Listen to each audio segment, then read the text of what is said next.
अच्छा ठीक है। अब क्योंकि हमने ये जिक्र किया है, एक सवाल बार बार आता है, वो सवाल ये जो राहुल गांधी बार बार रखते हैं वो ये है कि कांग्रेस ये कहती है कि पकड़ना चाहिए था नीरव मोदी को, ललित मोदी को, आप राहुल गांधी के पीछे पड़ गए। हाँ, जो आपने बात कही, ये जितने भी भ्रष्टाचार करके गए हुए लोग थे, मैं विनम्रता से और चुनौती से पूछता हूं, 26 मई 2014 से पहले एक केस हो इनके खिलाफ तो बता दें। केस भी हमने रजिस्टर्ड किए, हमने मुकदमे दर्ज किए, इनकी संपत्तियां सीज की, इंग्लैंड तक जाके इंग्लैंड की सरकार पे दबाव बनाया।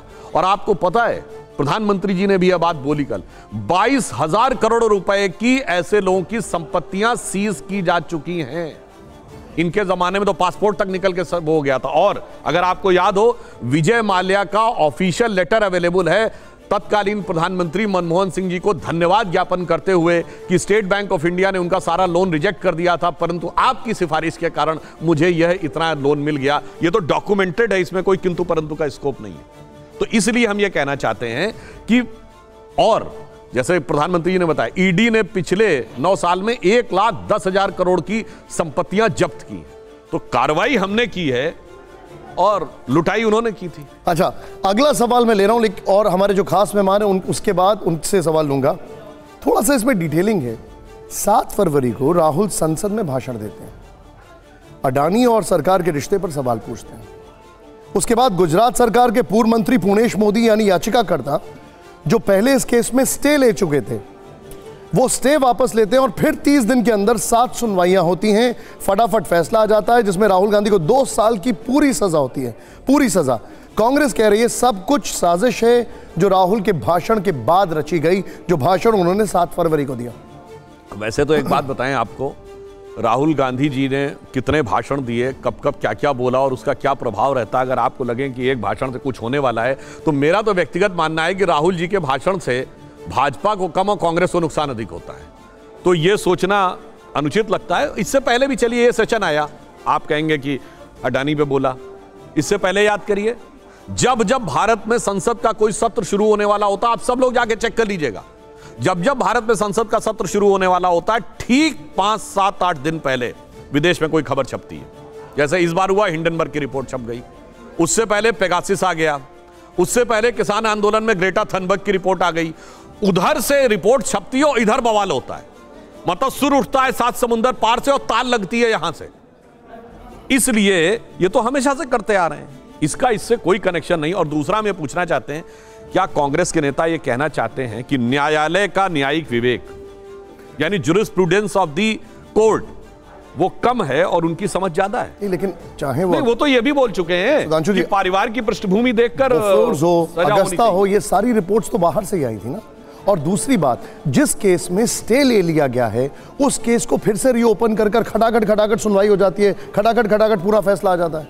ये मैं देश में पहली बार सुन रहा हूं कि हमेशा लोग ये कहते थे कि साहब न्यायालय में विलंब बहुत होता है। वो पुराना फिल्म का डायलॉग याद है ना, तारीख पे तारीख, तारीख पे तारीख। यहां तारीख जल्दी आती जा रही है तो समस्या है।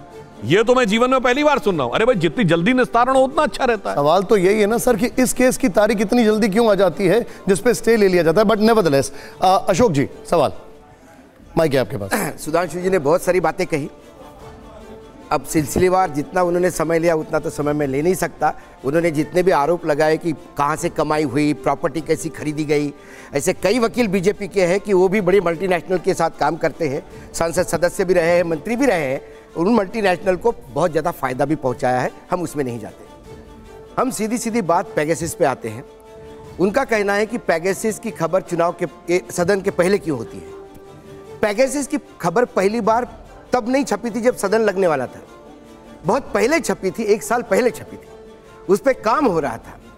और वो जब खबर आई तो सरकार इतने दिन तक चुप क्यों रही, सर्वोच्च न्यायालय को इंटरवेन क्यों करना पड़ा, आखिर में क्यों बोला गया कि चलो ठीक है पेगासिस खरीदा है, किसके लिए खरीदा है ये मौन है, पत्रकारों का क्यों विजिलेंस किया गया, इस पे सारी चीजें अब कमेटी की रिपोर्ट आएगी उसके बाद हुई। शेल कंपनी, शेल कंपनियां क्या होती है? ऐसी कौन सी कंपनी है कि जो इन्वेस्टमेंट करती है इंडियन कंपनी में, लेकिन अपना जो टोटल कॉर्पस है उसमें से 98.9% एक ही इंडिया के कंपनी में लगाती है, बाकी कहीं इन्वेस्ट नहीं करती। उस कंपनी के बारे में पूछना जरूरी है।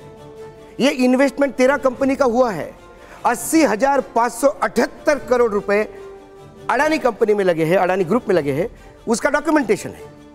सरकार उन कंपनियों में, हमारे प्रधानमंत्री तो विश्वगुरु है, मॉरिशियस बहुत छोटा देश है, उसे पूछना चाहिए कि ये कंपनी का बाप कौन है। अशोक जी, सवाल एग्जैक्टली क्या है? सवाल मेरा ये है कि शेल कंपनियां हैं, आप सेबी ने क्लीन चिट दी कह के बोल नहीं सकते कि इसमें शेल कंपनियों का पैसा नहीं है।